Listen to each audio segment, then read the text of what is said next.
Add tags to a label's text with the Tag button on the Label Tools toolbar.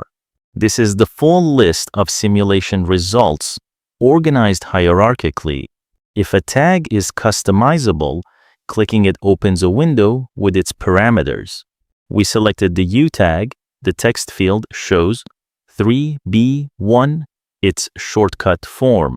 Disable Use Shortcuts and you'll see UF, the full version of the tag.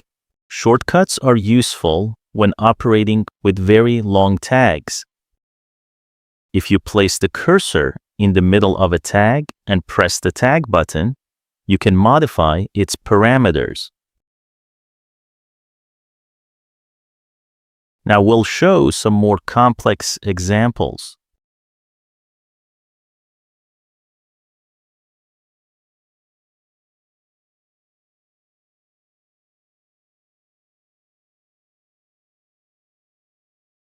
Like tables,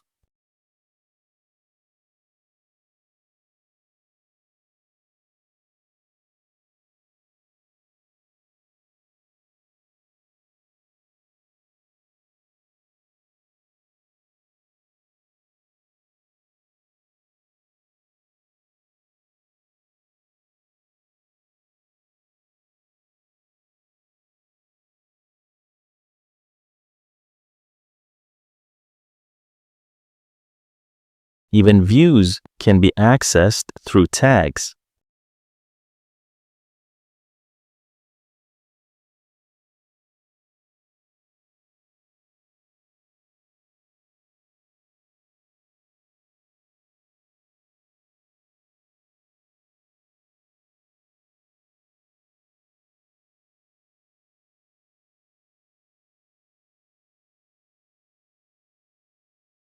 Now we'll search for a tag representing roller shutter boxes, cavity details.